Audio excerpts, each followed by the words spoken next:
Hi, welcome back to my channel. ನನಗೆ ಇಷ್ಟ ಇಲ್ಲದೇ ಇದ್ದರೂ ಅಮ್ಮನ ಬಲವಂತಕ್ಕೆ ಅಮ್ಮ ತೋರಿಸಿದ ವಯಸ್ಸಿನಲ್ಲಿ ನನಗಿಂತ ತೀರಾ ಚಿಕ್ಕ ಹುಡುಗಿಯನ್ನು ಮದುವೆ ಆದೆ. ಆದರೆ ಅವಳು ತುಂಬ ಆ್ಯಕ್ಟಿವ್ ಆಗಿದ್ಲು. ನನ್ನನ್ನು ಇಂಪ್ರೆಸ್ ಮಾಡೋದಕ್ಕೆ ಪ್ರತಿದಿನ ಪ್ರಯತ್ನಿಸ್ತಿದ್ಲು. ನಾನು 6 ತಿಂಗಳಾದ ಮೇಲೆ ಬಿಟ್ಟುಬಿಡೋಣ ಅಂತ ಅಂದ್ಕೊಂಡಿದ್ದೆ. ಡೈವೋರ್ಸ್ ತಗೊಂಡು ಇಂದು ಡೈವೋರ್ಸ್ ಪೇಪರ್ನ ಕೂಡ ತಂದಿದ್ದೆ. ಮಧ್ಯರಾತ್ರಿ 1 ಗಂಟೆ ಸಮಯ ಇದ್ದಕ್ಕಿದ್ದಂತೆ ಹೊರಗೆ ಬಂದ್ಲು. ನಾನು ಮಲಗಿದ್ದೀನಿ ಅಂತ ಅಂದ್ಕೊಂಡು ಅವಳ ಮೈ ಮೇಲಿದ್ದ ಟವಲ್ನ ತೆಗೆದು ಬಿಸಾಕಿದ್ಲು. ಆಗ ನಾನು ಅವಳ ಸೌಂದರ್ಯ ರಾಶಿಯನ್ನು ನೋಡಿ ಅವಳನ್ನು ಹೋಗಿ ಗಟ್ಟಿಯಾಗಿ ತಪ್ಕೊಂಡು ಮುದ್ದಿಸ್ದೆ.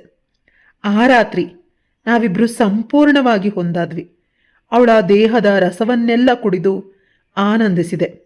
ಆದರೆ ಅವಳು ಡೈವರ್ಸ್ ಪೇಪರ್ ಯಾಕೆ ಅಂತ ಕೇಳಿದ್ಲು. ಆಗ ನಾನು ಬೆಚ್ಚಬಿದ್ದೆ. ಮುಂದೆ ಏನಾಯಿತು ತಿಳ್ಕೋಬೇಕು ಅಂದರೆ ಕತೆನ ಪೂರ್ತಿಯಾಗಿ ಕೇಳಿಸ್ಕೊಳ್ಳಿ. ಎಲ್ಲೋ ಸ್ಕಿಪ್ ಮಾಡಬೇಡಿ, ಕತೆ ತುಂಬಾ ಚೆನ್ನಾಗಿದೆ. ನನ್ನ ಹೆಸರು ರವಿ. ಅಪ್ಪ ಅಮ್ಮನ ಮುದ್ದಿನ ಮಗ. ಅವ್ರ ಇಷ್ಟನೇ ನನ್ನಿಷ್ಟ. ಅವ್ರು ಹೇಗೆ ಹೇಳ್ತಾರೆ ಅದೇ ರೀತಿ ಕೇಳ್ತೀನಿ. ಬದುಕಲ್ಲಿ ತುಂಬ ಕಷ್ಟನ ಪಟ್ಟು ಅಪ್ಪ ಅಮ್ಮ ನನ್ನನ್ನು ಸಾಕಿದ್ದಾರೆ. ಅದಕ್ಕಾಗಿ ಅವ್ರನ್ನ ಸುಖವಾಗಿಡಬೇಕು ಅಂತ ಪ್ರತಿ ಕ್ಷಣ ನಾನು ಇಷ್ಟಪಡ್ತೀನಿ. ಅವ್ರು ನನ್ನ ಪಾಲಿಗೆ ನಡೆದಾಡೋ ದೇವರುಗಳು. ಅವರನ್ನು ಚೆನ್ನಾಗಿ ನೋಡ್ಕೊಳ್ಳೋದು ಮಾತ್ರ ನನ್ನ ಬದುಕಿನ ಕೆಲಸ. ಊರಲ್ಲಿ ಕೂಡ ನನಗೆ ಒಳ್ಳೆ ಮರ್ಯಾದೆ ಕೊಡ್ತಾರೆ. ಎಲ್ಲರೂ ನನ್ನನ್ನು ಪ್ರೀತಿಸ್ತಾರೆ. ನನ್ನ ಅಪ್ಪನ ಹೆಸರು ಬಸಯ್ಯ. ಬಸಯ್ಯನ ಮಗ ತುಂಬಾ ಒಳ್ಳೆಯವನು ಅಂತ ನನ್ನನ್ನು ಪ್ರತಿಯೊಬ್ಬರು ತಲೆ ಮೇಲೆ ಇಟ್ಕೊಂಡಿದ್ದಾರೆ. ಇನ್ನು ಇದ್ದವರಿಗೆ ನಾನಂದರೆ ತುಂಬ ಇಷ್ಟ. ಸರ್ವಗುಣ ಸಂಪನ್ನ ರವಿ ಅಂತ ಪ್ರತಿಯೊಬ್ಬರು ಹೇಳ್ತಾರೆ. ಅವರ ಪ್ರೀತಿಗೆ ಕಾಳಜಿಗೆ ನಾನು ತಲೆ ಬಾಗ್ತೀನಿ. ಆದರೆ ನನ್ನ ಅಪ್ಪ ಅಮ್ಮನ್ನ ತುಂಬ ಪ್ರೀತಿಯಿಂದ ನೋಡ್ಕೊಳ್ಳೋ ಹುಡುಗಿ ನನಗೆ ಬೇಕು. ನನ್ನ ಮನೆಗೆ ನನ್ನ ಊರಿಗೆ ಅಡ್ಜಸ್ಟ್ ಆಗಬೇಕು. ನಮ್ಮದು ಒಂದು ರೀತಿ ಹಳ್ಳಿ. ತುಂಬ ಜನ ಬೇಸರ ಮಾಡ್ಕೋತಾರೆ. ಹಳ್ಳಿ ಅಂತ ಬೇಜಾರು ಮಾಡ್ಕೋಬಾರ್ದು, ಅಪ್ಪ ಅಮ್ಮಂಗೆ ಯಾವುದೇ ನೋವನ್ನು ಮಾಡಬಾರ್ದು. ಆ ರೀತಿ ಹುಡುಗಿ ನಮಗೆ ಬೇಕು. ಆದರೆ ಹಳ್ಳಿ ಅನ್ನೋ ವಿಷಯನ ತಿಳಿದ ತಕ್ಷಣ ಎಲ್ಲರೂ ಸುಮ್ಮನಾಗ್ಬಿಡ್ತಾರೆ. ಮದುವೆ ನನ್ನ ಬದುಕಿಗೆ ಸುಂದರವಾದ ಅಧ್ಯಾಯವಾಗಿರಬೇಕೆ ಹೊರತು ನೋವಿನ ಸಾಗರವಾಗಿರಬಾರದು. 30 ವರ್ಷ ಆಗಿದೆ. ಯಾರಿಗಾದ್ರೂ ಮದುವೆ ಆಗಿದ್ರೆ, ಮಕ್ಕಳಾಗಿದ್ರೆ ನನಗವ್ರು ಇಷ್ಟ ಆಗ್ತಾರೆ. ಅಪ್ಪ ಅಮ್ಮ ಅವರಿಗೆ ಇಷ್ಟ ಆಗಿರೋ ಹುಡುಗಿನ ಬಲವಂತ ಮಾಡ್ತಿದ್ದಾರೆ ಮದುವೆ ಆಗೋದಕ್ಕೆ. ಹುಡುಗಿ ನೋಡೋದಕ್ಕೆ ತುಂಬ ಸುಂದರವಾಗಿದ್ದಾಳೆ, ದಷ್ಟಪುಷ್ಟವಾಗೂ ಇದ್ದಾಳೆ. ಅಂದರೆ ನಾನು ಸ್ವಲ್ಪ ಸಣ್ಣ, ಅವಳು ಸ್ವಲ್ಪ ದಪ್ಪದಾಗಿದ್ದಾಳೆ. ಮದುವೆಗೆ ಒಪ್ಕೊಂಡೆ.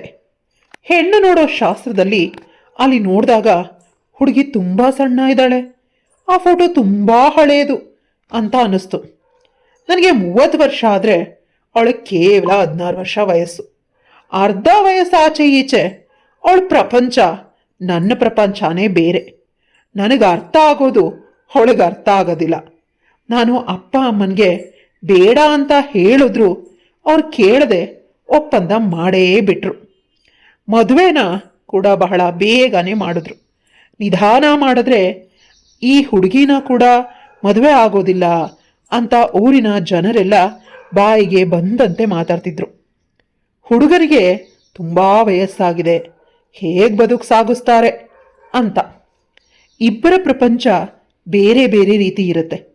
ತುಂಬ ದಿನ ಜೊತೆಯಲ್ಲಿ ಬಾಳೋದಿಲ್ಲ ಅಂತ ಬಾಯಿಗೆ ಬಂದಂತೆ ಮಾತಾಡ್ತಿದ್ರು. ಅಷ್ಟೇ ಅಲ್ಲದೆ ಹುಡುಗಿ ಕೂಡ ಹೇಗಂದರೆ ಹಾಗೆ ನನ್ನ ಜೊತೆ ಮಾತಾಡ್ತಿದ್ಲು, ಚಿಕ್ಕ ಮಕ್ಕಳ ರೀತಿ. ಯಾರಾದರೂ ಇರೋರು ಜೋರಾಗಿ ಮಾತಾಡಬಾರ್ದು, ಸೂಕ್ಷ್ಮವಾಗಿ ಮಾತಾಡಬೇಕು. ಆ ರೀತಿಯ ಆಲೋಚನೆಗಳು ಆ ಹುಡುಗಿಯ ಮನಸ್ಸಲ್ಲಿ ಇರಲೇ ಇಲ್ಲ. ಮೊದಲ ರಾತ್ರಿ ನನಗೆ ಭಯ ಆಗ್ತಿತ್ತು, ಆ ಮುಗ್ಧ ಹುಡುಗಿ ಜೊತೆ ಹೇಗೆ ವ್ಯವಹರಿಸೋದು ಅಂತ. ಆದರೆ ಅವಳು ತನ್ನನ್ನು ನನಗೆ ಅರ್ಪಿಸ್ಕೊಳ್ಳೋದಕ್ಕೆ ರೆಡಿ ಇದ್ಲು. ಈಗಿನ ಕಾಲದ ಮಕ್ಕಳು ತುಂಬಾ ಫಾಸ್ಟ್ ಇರ್ತಾರೆ ಅಂತ ಅಂದ್ಕೊಂಡೆ. ಏನೋ ಒಂದು ರೀತಿ ವಿಚಿತ್ರ ಅಂತ ಅನಿಸಿ ನಾನು ಸ್ವಲ್ಪ ಮಲಗಬೇಕು, ನನಗೆ ನಿದ್ದೆ ಬರ್ತಿದೆ, ಸುಸ್ತಾಗಿದೆ, ಅಂತ ಹೇಳಿದೆ. ಆದರೆ ಅವಳು ರಾತ್ರಿ ಪೂರ್ತಿ ತನ್ನ ಫೋನನ್ನು ನೋಡ್ಕೊಂಡೇ ಮಲಗಿದ್ಲು ಅಂತ ಅನ್ಸುತ್ತೆ.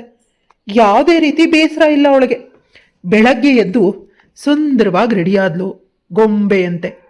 ಇಷ್ಟು ಸುಂದರವಾದ ಹುಡುಗಿಯನ್ನ ನಾನು ಬಿಟ್ಟೆ. ರಾತ್ರಿ ಅಂತ ಮನಸ್ಸಿಗೆ ದುಃಖ ಆಯಿತು. ಆದರೆ ಅವಳು ಮಾಡೋ ಚೇಷ್ಟೆಗಳಿಂದ ಅವಳು ಇಷ್ಟನೇ ಆಗ್ತಿರ್ಲಿಲ್ಲ. ಅದೇ ರಾಗ, ಅದೇ ಹಾಡು. ಅಮ್ಮಂಗೆ ಹೇಳಿದೆ, ಅಮ್ಮ ಸ್ವಲ್ಪ ಅವಳಿಗೆ ಗಂಭೀರವಾಗಿರೋದಕ್ಕೆ ಹೇಳು ಅಂತ. ಆದರೆ ಅಮ್ಮ ಕೇಳ್ತಿರ್ಲಿಲ್ಲ. ಮಗು ಇರಲಿ ಬಿಡೋ, ನಿನಗೇನು ಕಷ್ಟ? ತಾಯಿಯಾಗಿ ನನಗೆ ನನ್ನ ಮಗು ಹೇಗೆ ಇದ್ರೂ ಇಷ್ಟ, ನಾನು ನನ್ನ ಸೊಸೆ ಕಡೆ ಅಂತ ಅಮ್ಮ ಹೇಳ್ತಿದ್ಲು. ಅವಳಿಗೆ ಪ್ರತಿಯೊಬ್ಬರು ಮಾಡೋ ಮುದ್ದು ಜಾಸ್ತಿಯಾಗಿ ತಲೆ ಮೇಲೆ ಕೂತಿದ್ಲು. ಇದ್ದಕ್ಕಿದ್ದಂಗೆ ನನಗೆ ಕೋಪ ಬರ್ತಿತ್ತು ಅವಳು ಮಾಡೋ ಕೆಲಸಗಳಿಂದ. ಯಾರನ್ನಾದರೂ ಮನೆಗೆ ಕರ್ಕೊಂಡು ಬಂದರೆ ಅವ್ರ ಎದುರಿಗೆ ಇಷ್ಟ ಬಂದಂತೆ ಮಾತಾಡ್ತಿದ್ಲು. ಸ್ವಲ್ಪ ಕೂಡ ಸೂಕ್ಷ್ಮತೆ ತಿಳಿತಿರ್ಲಿಲ್ಲ. ಅವರೆಲ್ಲ ನನ್ನ ಮುಖನೇ ನೋಡ್ತಿರೋರು. ಅದಕ್ಕೆ ಇತ್ತೀಚೆಗೆ ಯಾರನ್ನು ಕರ್ಕೊಂಡು ಬರೋದೇ ಇಲ್ಲ ಮನೆಗೆ. ಎಲ್ಲಿ ನನ್ನ ಮರ್ಯಾದೆ ತೆಗಿತಾಳೋ ಅಂತ ಅನ್ಸುತ್ತೆ. ಒಮ್ಮೊಮ್ಮೆ ಕೂರಿಸ್ಕೊಂಡು ಮುದ್ದಿವಾದ ಹೇಳಿದೆ ಅವರ ಅಪ್ಪ ಅಮ್ಮ ಸಂಬಂಧಿಕರ ಜೊತೆನಲ್ಲೂ ಕೂಡ. ನನಗೆ ನಿಮ್ಮ ಮಗಳು ಅಂದರೆ ಇಷ್ಟನೇ. ತುಂಬ ಒಳ್ಳೆ ಹುಡುಗಿ, ಮನಸ್ಸಲ್ಲಿ ಕೆಟ್ಟದನ್ನೋದಿಲ್ಲ. ಆದರೆ ಯಾರ ಎದುರಿಗೆ ಹೇಗೆ ವರ್ತಿಸ್ಬೇಕು ಅಂತ ತಿಳಿದಿಲ್ಲ. ಇದರಿಂದ ತುಂಬ ಸಲ ನನಗೆ ಅವಮಾನ ಆಯಿತು ಅಂದಾಗ ಅವರ ಅಪ್ಪ ಹೇಳ್ತಾರೆ, ನೀವು ಅವಳಿಗೆ ಹೇಳಿಕೊಡಿ, ಸರಿ ಹೋಗ್ತಾಳೆ ಅಂದರು. ನಾನು ಏನು ಹೇಳಿಕೊಟ್ರು ಅವಳು ಕಲಿಬೇಕಲ್ಲ. ಮತ್ತೆ ಮತ್ತೆ ಪ್ರಯತ್ನ ಮಾಡಿ. ಮಗು ಹುಟ್ಟಿದ ತಕ್ಷಣ ಎಲ್ಲ ಕಲಿಯೋದಿಲ್ಲ ಅಲ್ವಾ? ನಮ್ಮ ಮನೆಯಲ್ಲಿ ಯಾವುದೇ ರೀತಿ ರಿಸ್ಟ್ರಿಕ್ಷನ್ ಇರಲಿಲ್ಲ. ಅದಕ್ಕೆ ಅವಳು ತುಂಬ ಫ್ರೀ ಆಗಿದ್ಲು. ಆದರೆ ನಿಮ್ಮನೆಗೆ ಅನುಗುಣವಾಗಿ ಅವಳನ್ನು ಸರಿ ಮಾಡ್ಕೊಳ್ಳಿ ಅಂತ ಅವರ ತಂದೆ ಅಂದರು. ನನಗೆ ಶಾಕ್ ಆಯಿತು. ಎಂಥ ಅಪ್ಪ, ಎಂಥ ಮಗಳು ಅಂತ. ಆದರೆ ಏನಾದರೂ ಅವಳು ಸರಿ ಆಗಿಲ್ಲ. ಕೊನೆಗೆ ಅವಳಿಗೆ ಡೈವರ್ಸ್ ಕೊಡೋಣ ಅಂತ ನಿರ್ಧಾರ ಮಾಡಿದೆ. ಇವತ್ತು ಡೈವರ್ಸ್ ಪೇಪರ್ನು ಕೂಡ ತಂದಿದ್ದೆ. ನಾನು ಮನೆಗೆ ಹೋದರೂ ಕೂಡ ಅವಳು ಅವ್ರ ಅಪ್ಪ ಅಮ್ಮನ ಮನೆಗೆ ಹೋಗಿದ್ಲು. ನನಗೆ ವಿಷಯನ ಹೇಗೆ ಹೇಳಲಿ ಅನ್ನೋ ವಿಷಯದಿಂದ ತಲೆ ನೋವು ಬಂದು ಮಲಗಿದೆ. ಮಧ್ಯರಾತ್ರಿ 2 ಗಂಟೆಗೆ ಎಚ್ಚರ ಆಯಿತು. ಆಗ ಅಲ್ಲಿದ್ದ ದೃಶ್ಯನ ನೋಡಿ ನಾನು ಬೆಚ್ಚಿಬಿದ್ದೆ.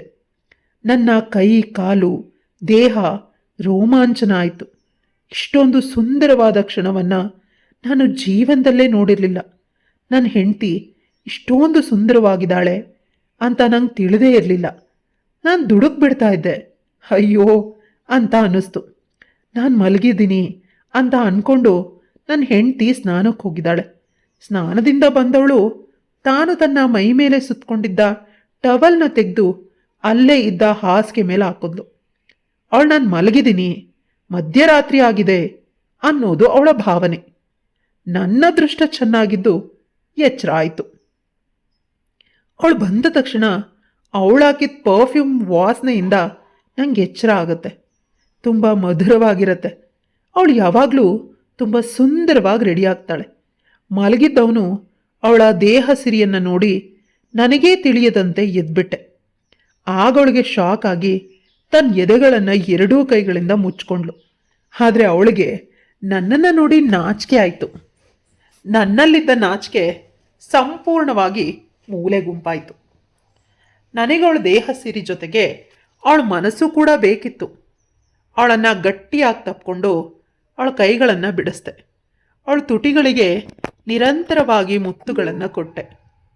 ನಾನು ಕೂಡ ನನಗೆ ತಿಳಿಯದಂತೆ ಕ್ಷಣ ಮಾತ್ರದಲ್ಲಿ ಇಬ್ಬರೂ ಕೂಡ ತುಂಬ ಆದ್ವಿ. ಇದೇ ಮೊದಲ ಬಾರಿ ನಮ್ಮಿಬ್ಬರ ಮೊದಲ ರಾತ್ರಿ ನಡೆದಿದ್ದು. ಮೊದಲ ರಾತ್ರಿ ಇಷ್ಟೊಂದು ಸುಂದರವಾಗಿರುತ್ತೆ ಅಂತ ನನಗೆ ತಿಳಿದೇ ಇರಲಿಲ್ಲ. ನನ್ನ ಹೆಂಡತಿ ನನಗಿಂತ ತುಂಬ ಚಿಕ್ಕವಳಾದರೂ ಆ ಕೆಲಸದಲ್ಲಿ ನಂಗೆ ತುಂಬಾ ಸಹಾಯ ಮಾಡಿದ್ಲು. ವಯಸ್ಸಿಗೆ ಮೀರಿದ ಮೆಚುರಿಟಿ ಕಾಣಿಸ್ತಿತ್ತು. ಹಸಿದ ದೇಹಗಳು ಒಂದಾದವು. ಅದರ ಜೊತೆಗೆ ಮನಸ್ಸಿನ ಮಿಲನವೂ ಕೂಡ ಆಯಿತು. ಎಲ್ಲಕ್ಕಿಂತ ಹೆಚ್ಚಾಗಿ ನನ್ನ ಡೈವೋರ್ಸ್ ವಿಷಯ ಅಷ್ಟಕ್ಕೆ ಸ್ಟಾಪ್ ಆಯಿತು.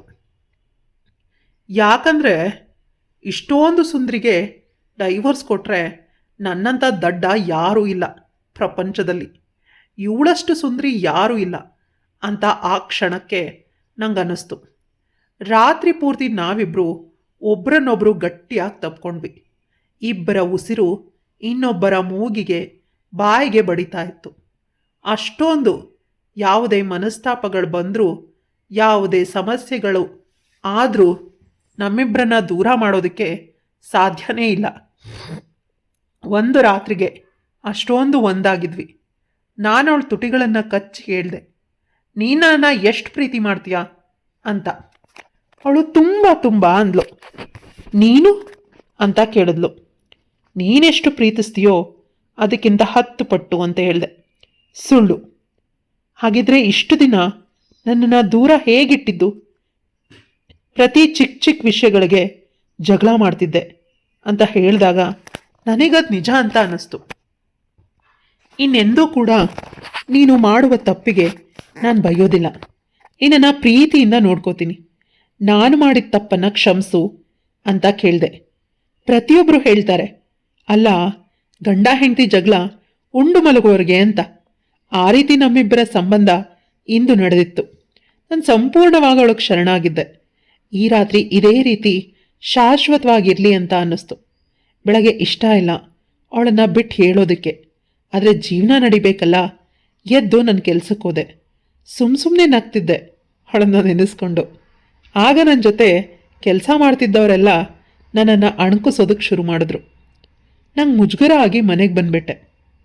ನನಗೊಂದು ನೆಪ ಬೇಕಿತ್ತು ನನ್ನವಳನ್ನು ಸೇರೋದಕ್ಕೆ. ಅಪ್ಪ ಅಮ್ಮಂಗೆ ಹೇಳಿದೆ, ಅತ್ತೆ ನಿಮ್ಮನ್ನು ಕರೀತಿದ್ದಾಳೆ, ನಡಿ ಕೋಳಿ ಸಾರು ಮುದ್ದೆ ಮಾಡಿದಾಳಂತೆ.